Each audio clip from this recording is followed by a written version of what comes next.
Good evening. Welcome back. Thank you for sticking around through these first few segments. We're almost going to wrap things up here. We want to move on to climate change. The Paris talks have been going on for the last few days. There's a deadline. I believe it's coming soon. I don't think they're wrapped up just quite yet. Maybe they have.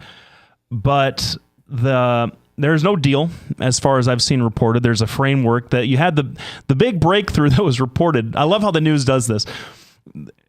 They report they report as a breakthrough, as some sweeping moment in history, that the United States, India, China, and Russia, and the other big polluters, sort of agreed that something should be done. Oh, you mean we can all agree that we should curb pollution? I agree. Thank you, news media, for making that sound like.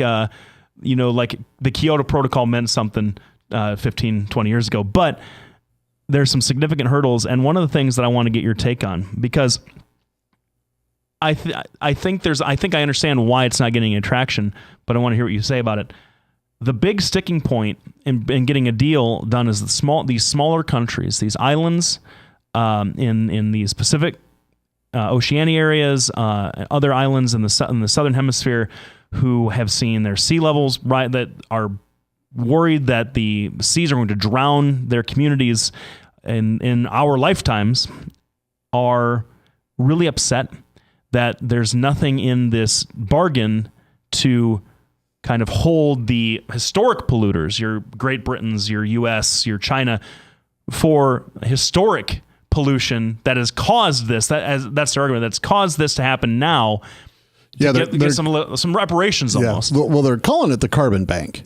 Yeah. And they're like, well, hold on. They've already withdrew all of their carbon, and now they expect us to leave our carbon in there, and we don't want to do that. We want to burn, baby, burn.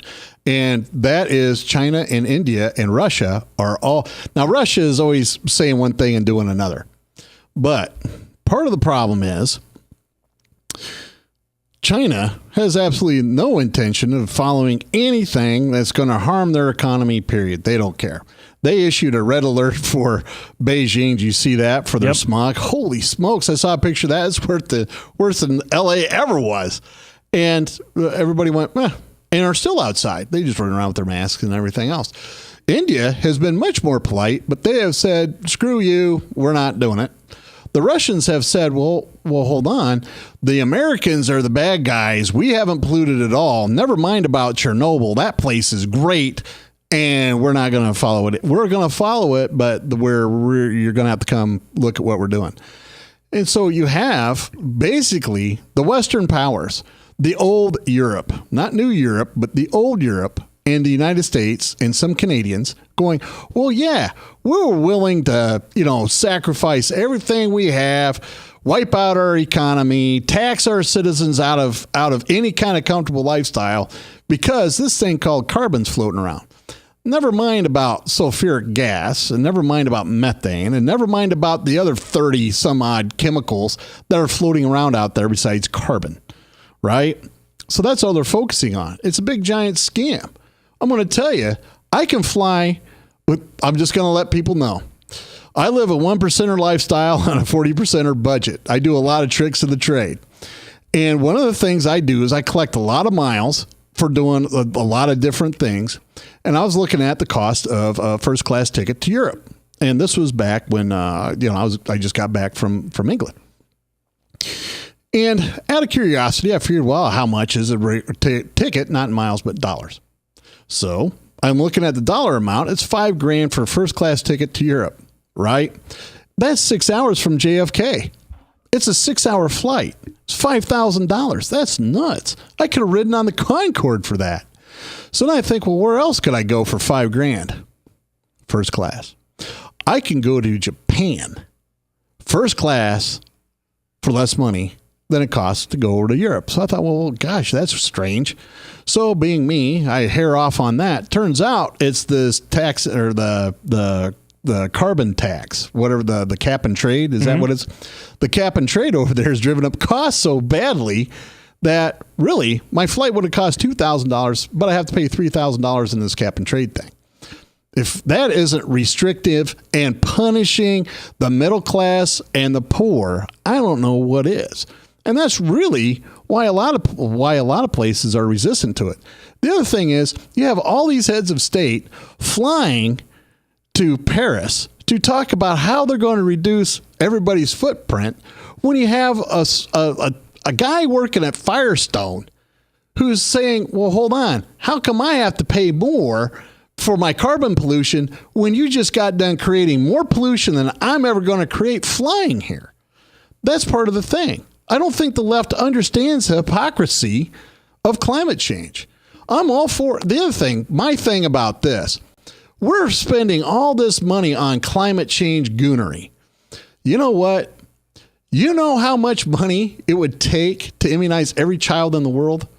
0.5% of what we spend on climate change crap, right? We can immunize every child for everything in the world for 0.5% of what we're spending on climate change.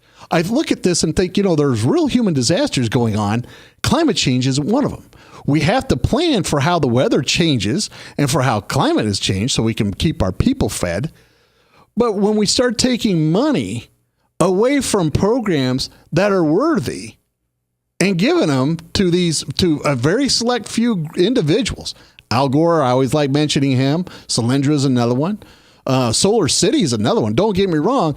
Yeah, that made some money on it last week. But the bottom line is that's what's going on. We're taking money that could be better used to treat humans and to clean up trash, particularly in the Pacific, right? We better use that money. But instead, we have all these demagogues running around going, well, yeah, we're going to have these big climate meetings and we're going to create more pollution just flying there than the average Joe will ever create in his life. That's my issue with it. Mm-hmm. I mean, did I say something that was offensive there? Nope. So that's my thing. I would like it. Listen, the other thing is we're enjoying, some mid-50s weather here in December. Mm-hmm. That's why I leave my truck run an extra minute whenever Ed walks a mile. That's just all I have to say, right? I have to offset his carbon savings somehow so that I will get a climate that's worth a darn. I don't know, man. I actually wanted Lefty to say something. No, I went on my tirade and I could see him thinking about, yeah, Doc's making a lot of sense. I have nothing Lefty in my head that's going off. No, it's just, you just kind of, it's a nice bait and switch obfuscation straw man thing that you just did. What can I say about carbon footprints and flying places? Okay, so we just don't travel anymore, right? Is that the idea? Well, if it was up to Ed, they would catch a sailboat to Nantes and then hoof it to Paris like he did.